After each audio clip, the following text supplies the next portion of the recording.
Arthur Vance believed in foundations. As an architect, he understood that the most magnificent skyscraper was nothing without the unseen, unglamorous strength of the steel and concrete buried deep in the earth. He had applied the same principle to his life, to his marriage. He had built it on what he thought were the bedrock principles of honesty, quiet dedication, and mutual respect. He had been wrong. The foundation was sand, and the first tremor of temptation had brought the entire structure down upon him. The tremor had a name, Julian Croft, and the wreckage was the surreal scene unfolding in the living room he had designed himself, with its clean lines and wide windows now framing a tableau of betrayal. Two police officers stood beside him, their expressions a mixture of professional boredom and slight confusion. One of them was holding his wrists, the cold metal of the handcuffs a shocking, final punctuation to the end of his marriage. Across the room, his wife, Amelia, was weeping into her hands, her shoulders shaking with manufactured grief. It was a masterful performance.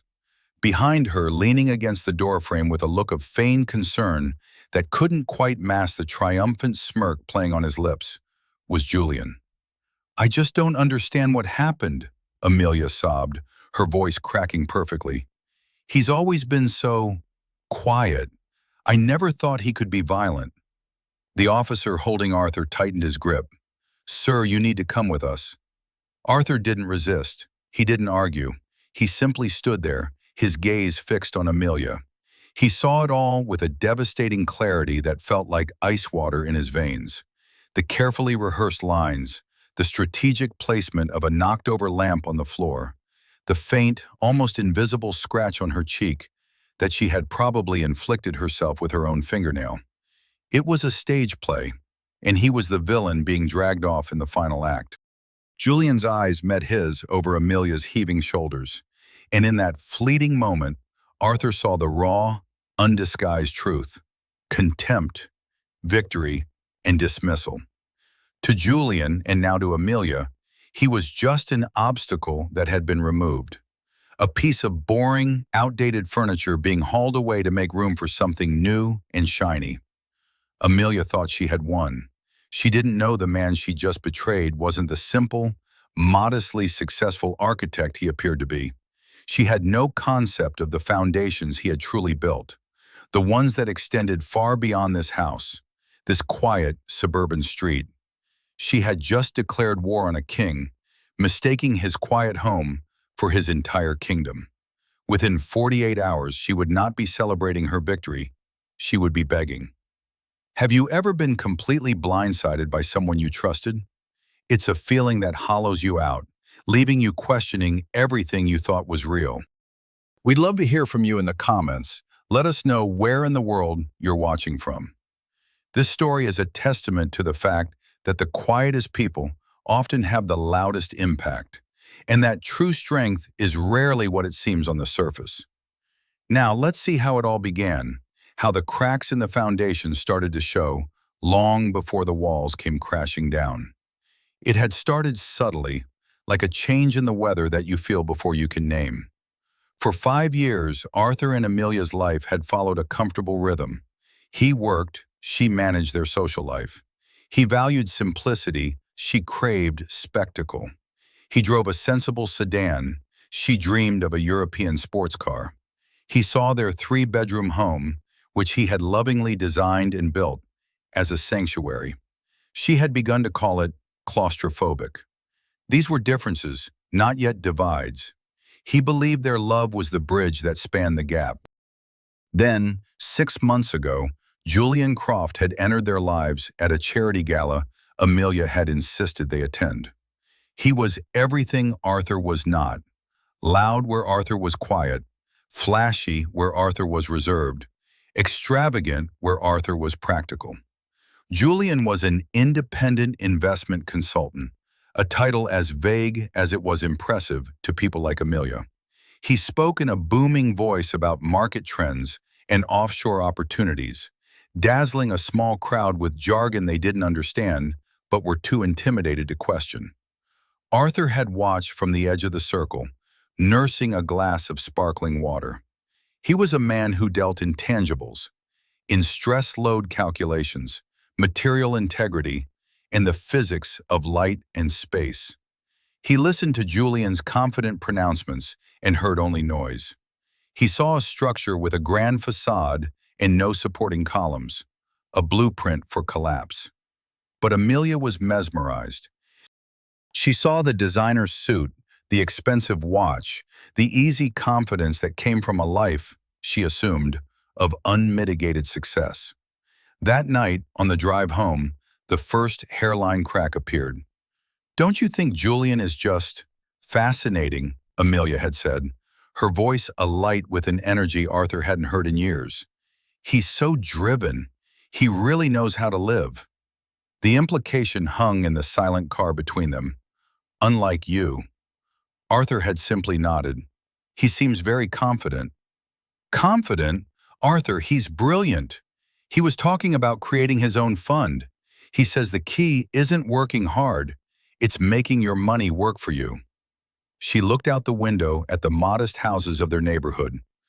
"We work so hard. For what? For this?"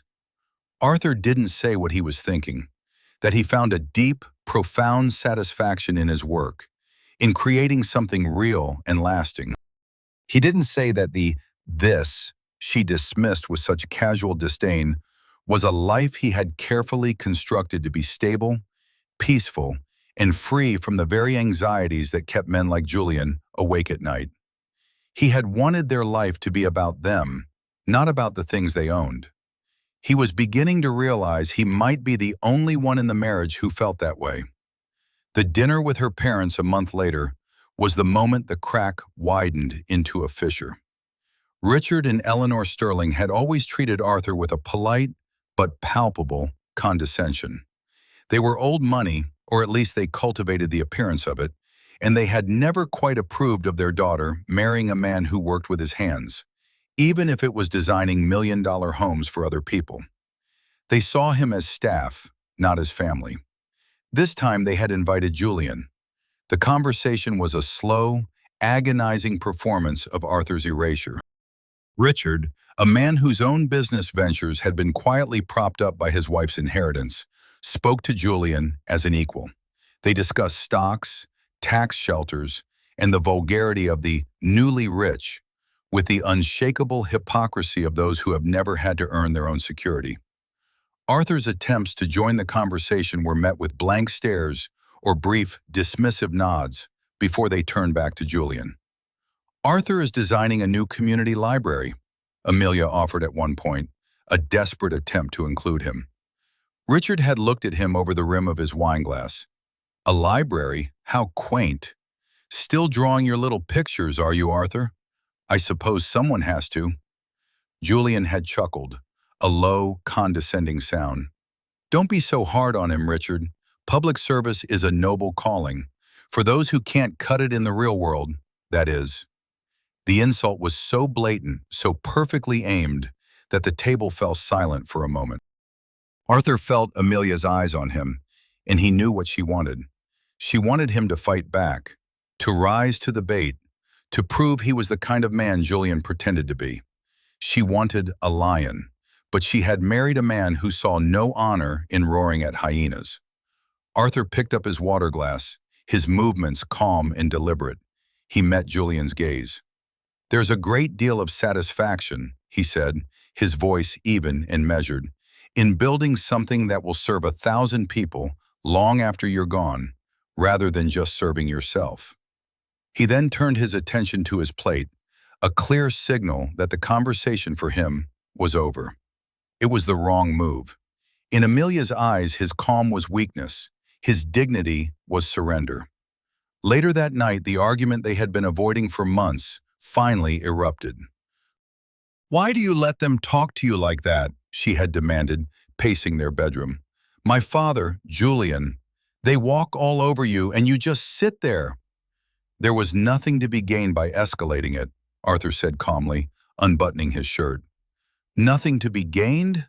What about your pride? What about my honor?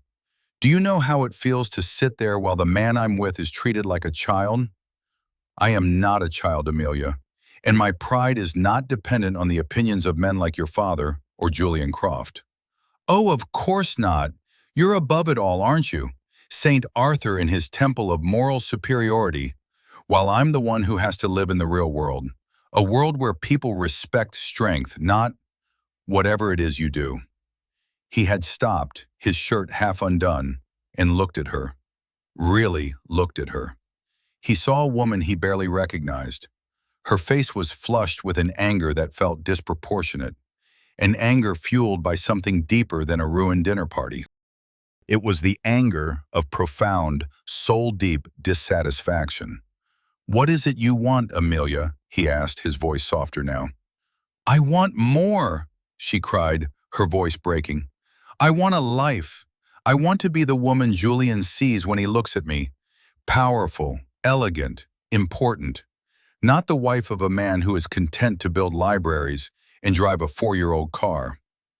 The words struck him with the force of a physical blow. It wasn't about respect, it was about status. The life he had given her, the life he thought was their shared sanctuary, was, in her eyes, a prison of mediocrity. And Julian was offering the key to escape. From that moment on, Arthur knew his marriage was over. The only question was how it would end.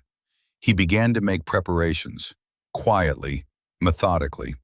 He contacted his lawyer, a sharp, formidable woman named Isabella Rossi, who had handled his corporate affairs for years. He had a long, late-night call with his business partner, Marcus Thorne, the one person in the world who knew the full extent of his success. "It's happening, Marcus," Arthur had said, standing in his darkened study, the plans for a new sustainable urban development project spread out on his desk before him. "I'm sorry to hear that, my friend." Marcus's voice was grim. "What's the protocol?" "The protocol is Vance Obscura, full asset protection. Isolate all personal holdings from the corporate umbrella. Prepare to move on the Croft file we compiled. And Marcus, be ready. It's going to get ugly before it gets better." Arthur was an architect. He knew that sometimes, before you could build something new, you had to oversee a controlled demolition of the old. Amelia and Julian thought they were lighting a match. They had no idea they were standing in a building already wired for detonation, and Arthur Vance was holding the switch. The weeks following the disastrous dinner party were a masterclass in passive aggression and emotional warfare. Amelia treated Arthur with a thinly veiled contempt, speaking to him only when necessary, her words clipped and cold. She was in constant contact with Julian, her phone buzzing with texts at all hours, her laughter as she spoke to him on the patio, echoing through the house like a funeral bell for their marriage.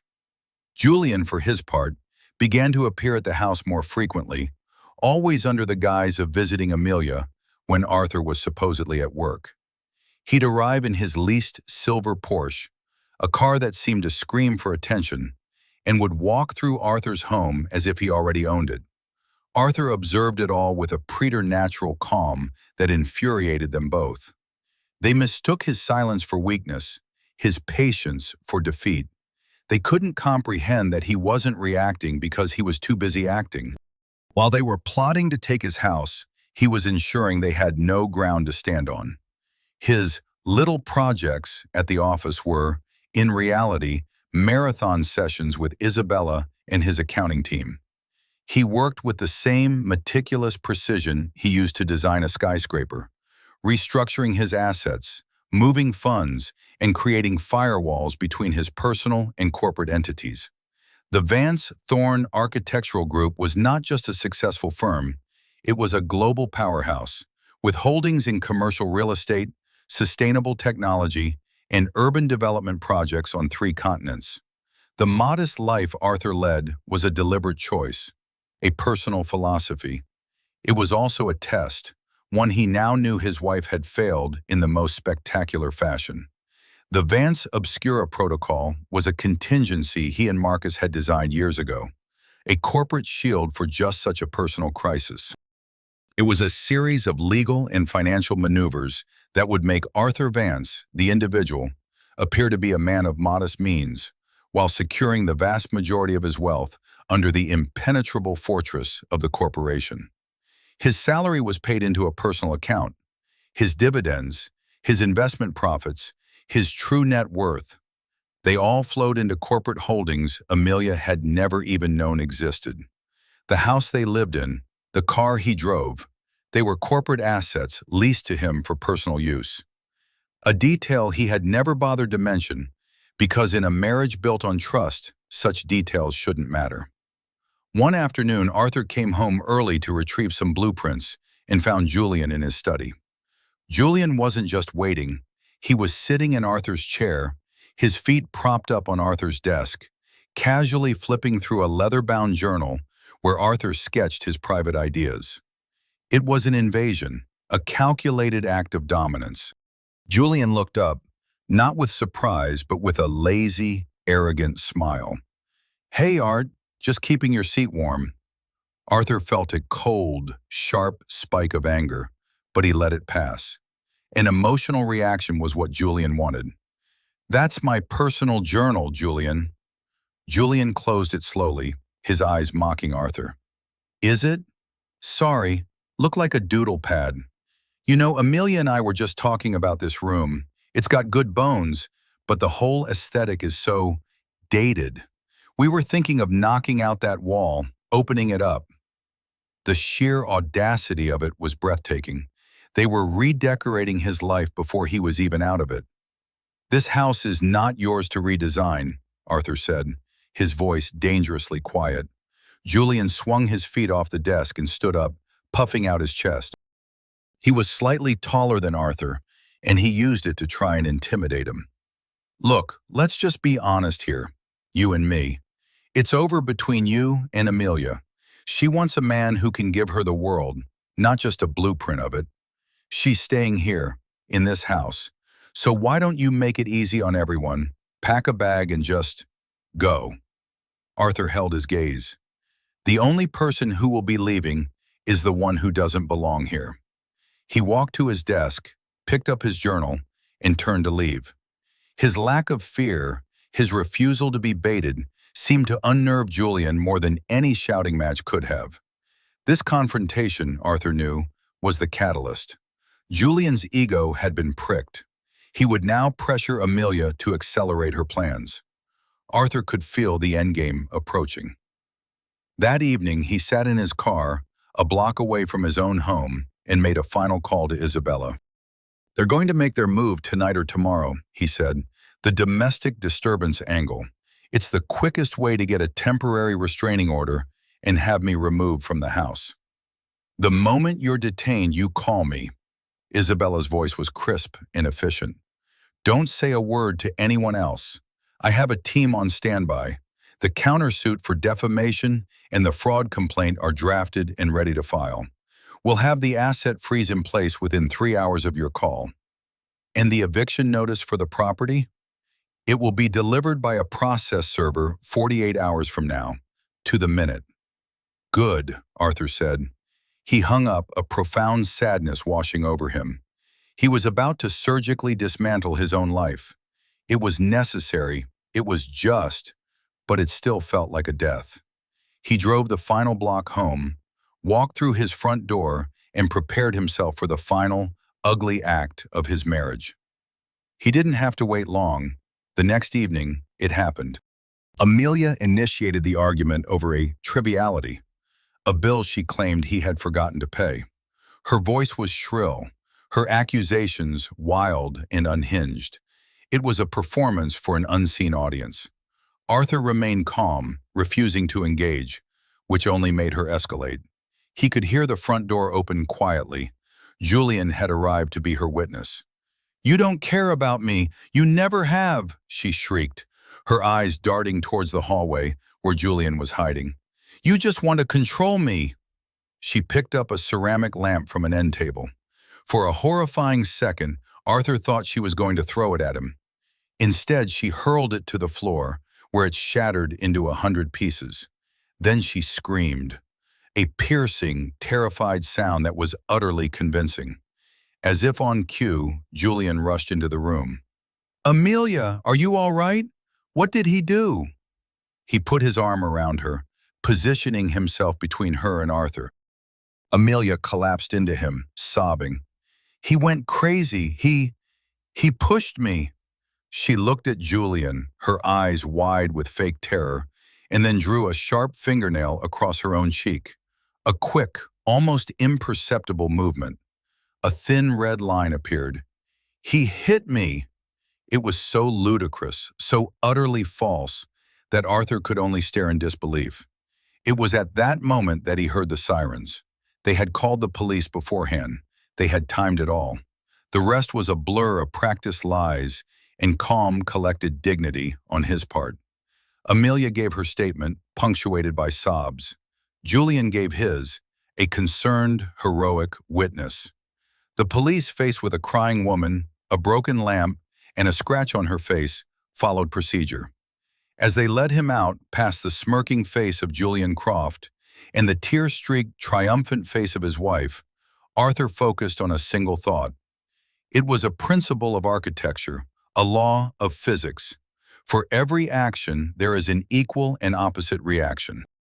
Their action was this lie, this profound betrayal. His reaction was about to begin. It would be methodical, it would be precise, and it would be devastating. The 48-hour countdown had started. The first 12 hours were a lesson in systemic humiliation. The police car, the processing station, the fingerprinting, the mugshot. Each step was designed to strip away a person's identity, to reduce them to a number, a case file. Arthur endured it all with a quiet stoicism that seemed to perplex the officers handling him. They were used to rage, to denial, to panicked tears. They weren't used to this unnerving calm. He sat on the thin mattress of the holding cell, the air thick with the smell of disinfectant and despair. And he didn't rail against the injustice. He planned. He visualized the sequence of events that Isabella would now be setting into motion. He thought of it as a complex construction project. The demolition was complete. Now it was time to lay the new foundation. He made his one phone call to Isabella. The conversation was brief and coded. "The delivery has been made," he said. "Understood," she replied. "The response is en route. I'll be there in 90 minutes. Say nothing." True to her word, Isabella Rossi arrived like a force of nature. She was a petite woman, always dressed in impeccably tailored suits, but she moved with the confidence of a heavyweight boxer. She didn't speak to the desk sergeant, she informed him. Documents were produced, legal statutes were quoted, and a bail bondsman she had on retainer was summoned. The gears of the system, which had ground so slowly to swallow him, spun into reverse with breathtaking speed.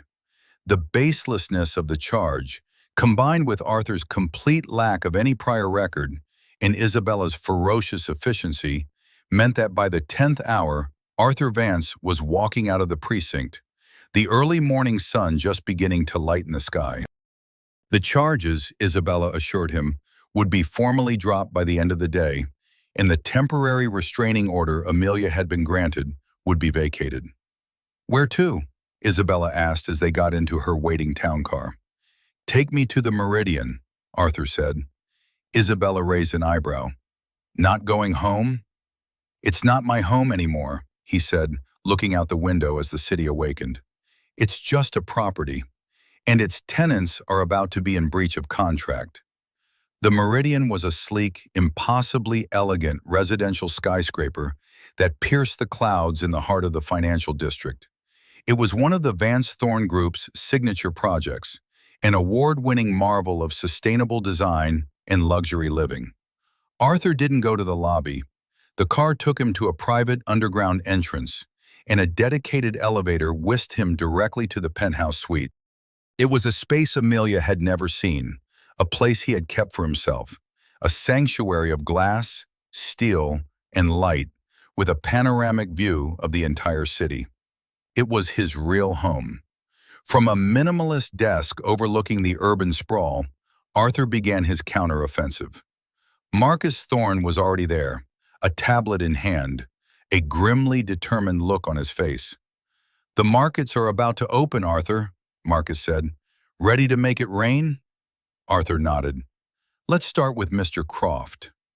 Julian Croft woke up that morning feeling like the king of the world. Arthur was gone. Amelia was pliant and grateful. The house was his.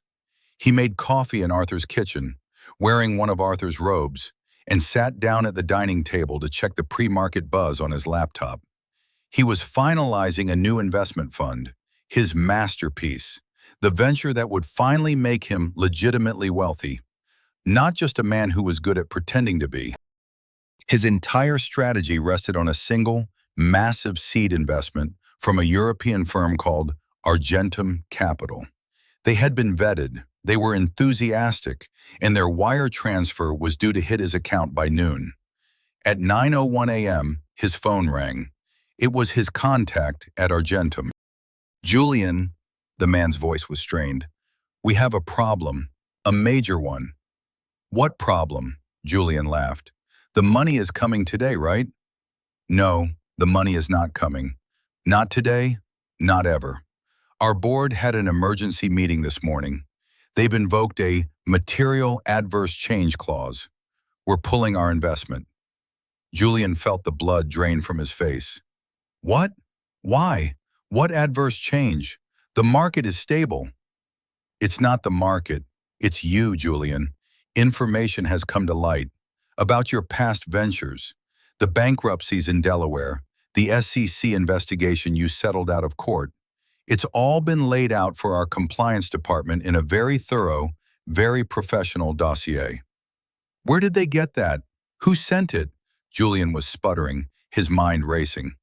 The dossier was provided by the primary stakeholder of our parent company, a firm you may have heard of, the Vance Thorne Architectural Group.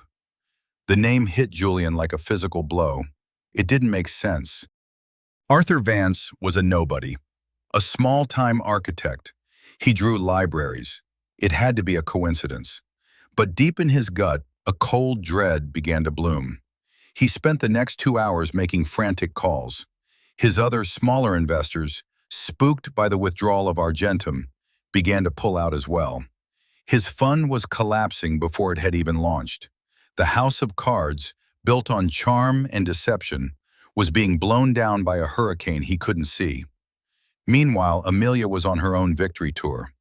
After a tearful call to her parents to report her brave escape, she decided to celebrate her newfound freedom with some retail therapy. She drove to the most exclusive boutique in the city, Julian's parting words, "Buy yourself something beautiful," echoing in her ears. She picked out a designer dress and a handbag that cost more than the sensible car Arthur drove. At the checkout counter, she handed the cashier her platinum credit card with a flourish. The cashier swiped it.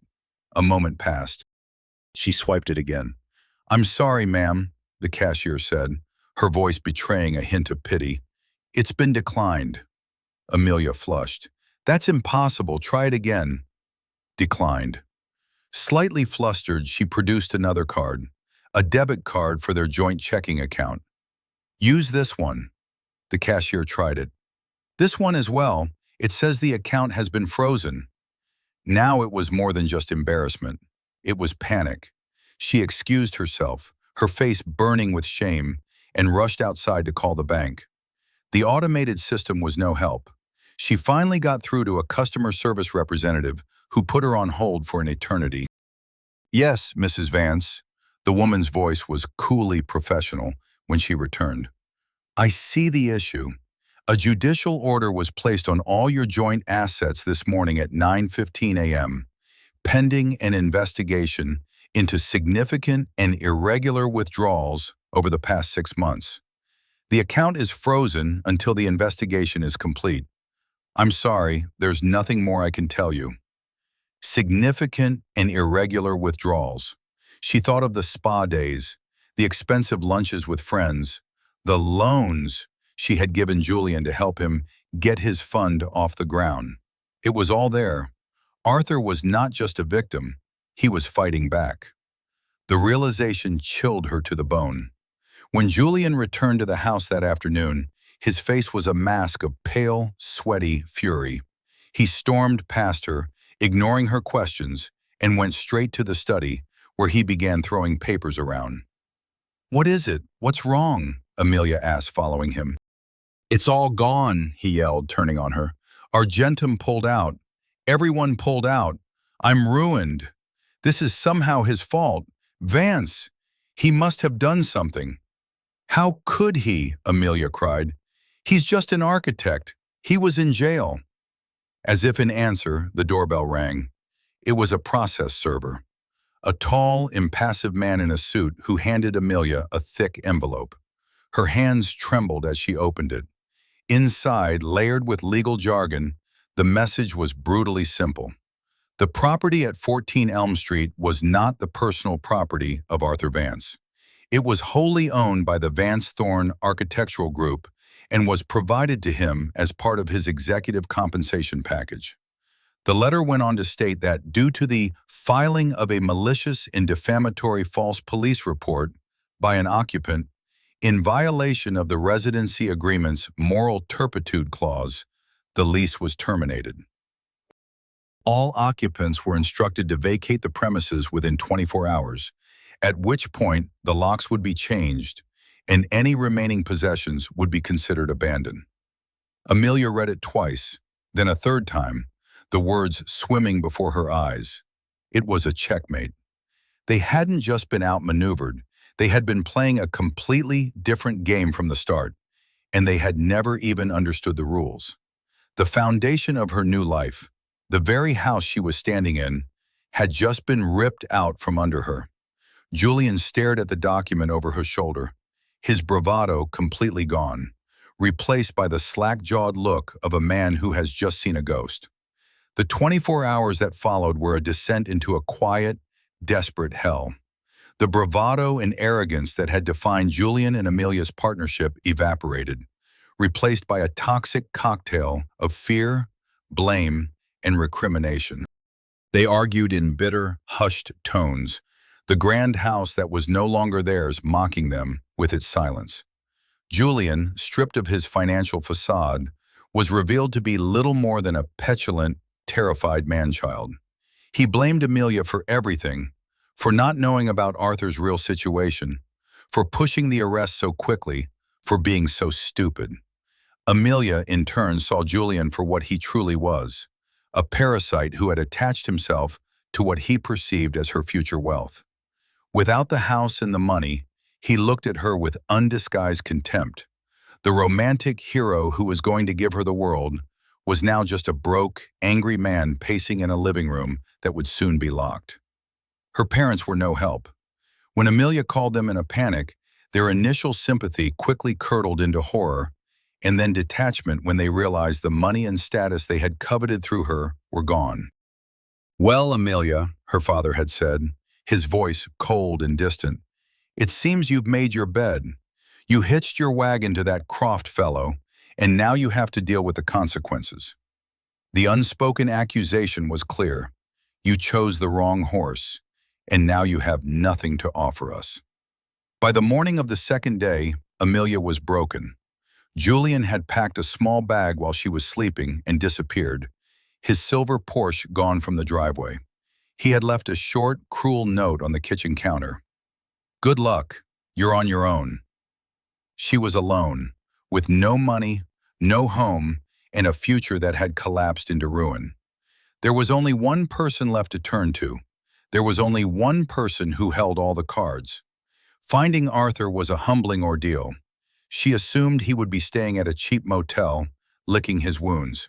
She called a dozen of them, her voice cracking with each rejection.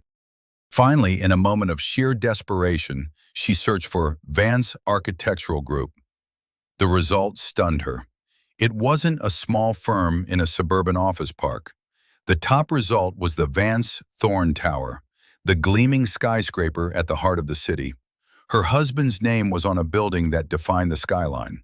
The lobby was like a cathedral of modern design, soaring ceilings, polished marble floors, and a general hum of quiet, purposeful industry. She approached the main reception desk, feeling small and shabby in her suddenly inadequate clothes. "I'm here to see Arthur Vance," she said, her voice barely a whisper. The receptionist, a woman of impossible poise, looked at her name on a screen. "I'm sorry, I don't see an appointment for you. Mr. Vance's schedule is fully booked today." "Please," Amelia begged, the last of her pride crumbling into dust. "It's a personal matter. It's urgent. I'm his... I'm his wife."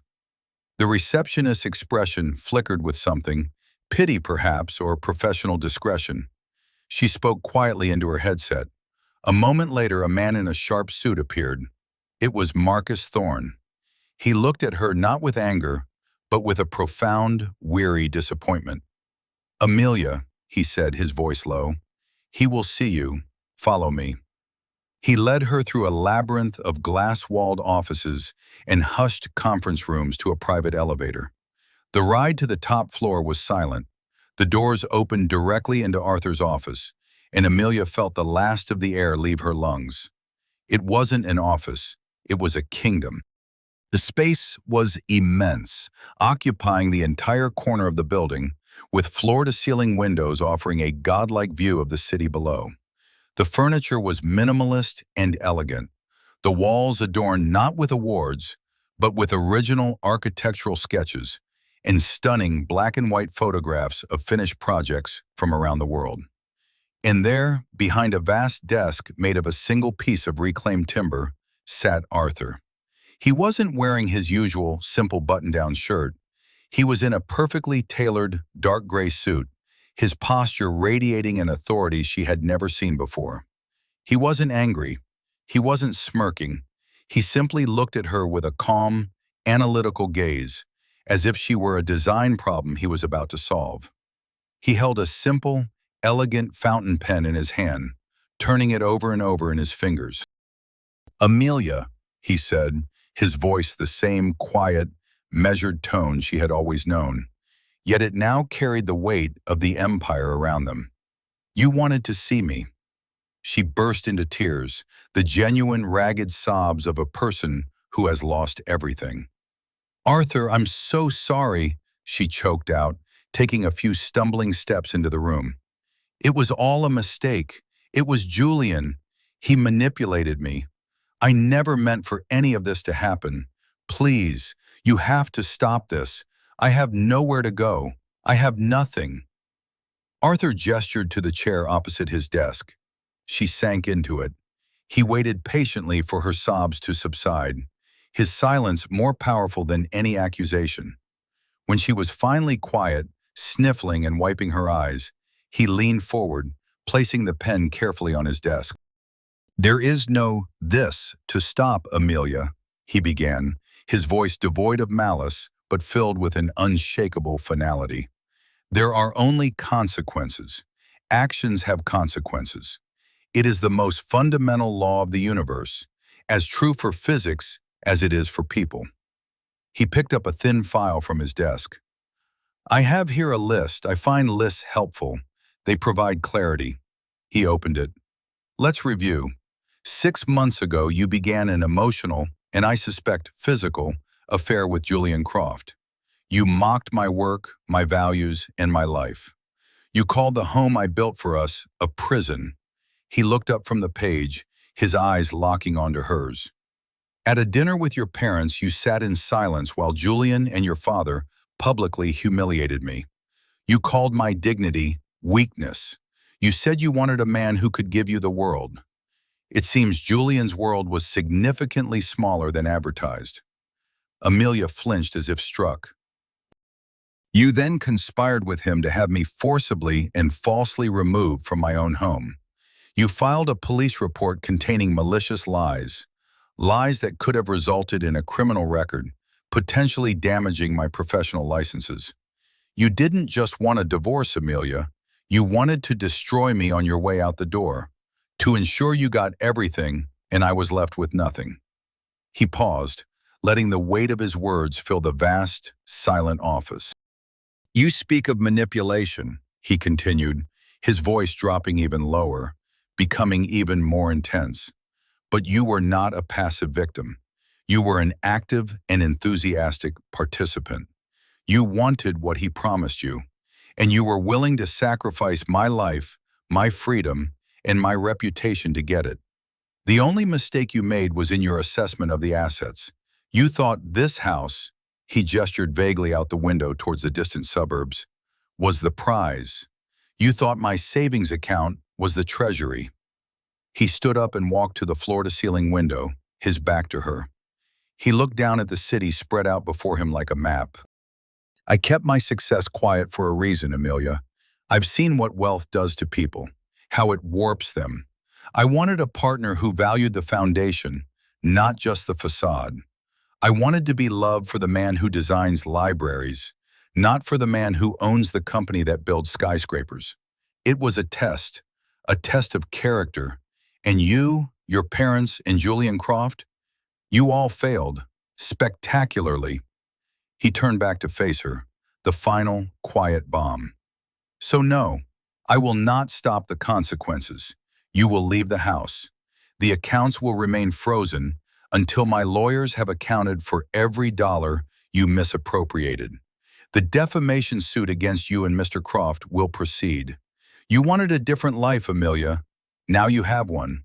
The life you have built for yourself. You are free." The word free sounded like a death sentence.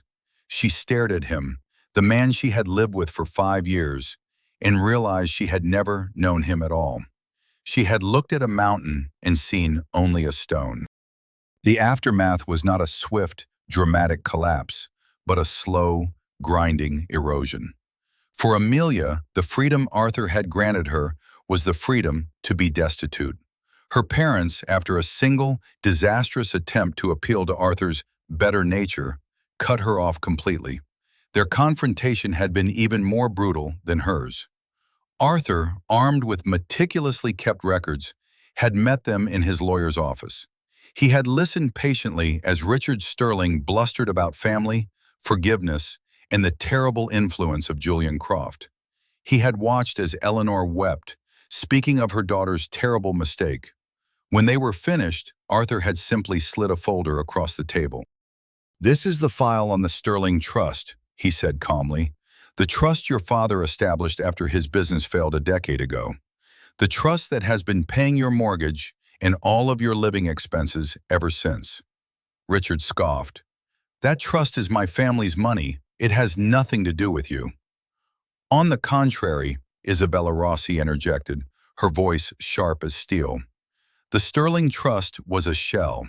It was funded entirely by an anonymous benefactor through a charitable holding company. That benefactor," she paused, letting the moment land, "was your son-in-law." The color drained from their faces. "You see," Arthur continued, "I knew you were in financial trouble when Amelia and I first married. I didn't want her to worry, and I didn't want to embarrass you. So I took care of it, anonymously. For 5 years, the life of luxury you've enjoyed, the life from which you look down on me, has been funded entirely by the man you called quaint, the man who draws little pictures." He leaned back in his chair. "As of this morning, that funding has ceased. The house you live in is heavily mortgaged, and the bank will be in touch shortly. You are, for the first time in 30 years, financially on your own. I wish you the best of luck." He had left them there, in the sterile silence of the conference room, to contemplate the ruins of their own hypocrisy. For Amelia, life became a series of daily humiliations. Without money or references, the only work she could find was a job as a waitress in a diner, the kind of place she would have once refused to even walk into. She rented a tiny, bleak room in a boarding house on the poor side of town. She learned the brutal arithmetic of a minimum wage existence, where a single unexpected expense could mean the difference between eating and going hungry. The designer clothes were sold for a fraction of their value. The manicured nails were broken and chipped. For the first time in her life, she was invisible. No one turned to look at her when she entered a room. She was just the woman pouring coffee, tired and anonymous. She saw Julian once. He was getting into a taxi, looking harried and thin. Their eyes met for a second. There was no recognition, no apology in his gaze. There was only a shared, bitter shame. He got in the car and was gone. Arthur, meanwhile, poured his energy into his work. The ugly drama of his divorce had clarified his purpose. He launched a new philanthropic wing of the Vance Thorn Group, dedicated to designing and building beautiful, sustainable, and affordable housing projects, community centers, and yes, libraries. He found a deep, quiet joy in using his immense resources to build things that mattered. He worked long hours, but he was energized, not drained. He was no longer hiding, no longer testing the world around him. He was simply being himself, and it was more than enough.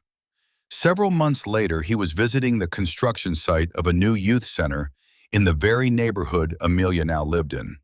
It was a cold, gray afternoon. As he was leaving, he saw her. She was walking down the street, huddled in a thin coat, her head bowed against the wind. She didn't see him. She was just another face in the crowd, hurrying home from a long day's work. He felt no anger. He felt no triumph. He felt only a profound, aching pity. Pity for the woman she was, and for the woman she might have been if she had only learned to value the right things. He watched until she turned a corner and disappeared. Then he got into his car and drove back toward the city, toward the light and the life he had built, founded on the bedrock of his own integrity. The foundation had held. Arthur learned that the foundation of a relationship, like any building, must be built on honesty and respect. When those are gone, everything inevitably collapses. The strongest structures aren't always the tallest or the most ornate. They are the ones with the deepest, most honest footings. He had been forced to demolish a life he thought he loved, but in its place, he was now free to build something truer and ultimately far more beautiful. What do you think is the most important quality in a partner? Is it loyalty, honesty, or something else entirely? Let us know your thoughts in the comments below. We read every single one. And if this story resonated with you, please don't forget to like this video and subscribe to the channel for more stories about justice, hidden strength, and the enduring power of character. Thank you for watching.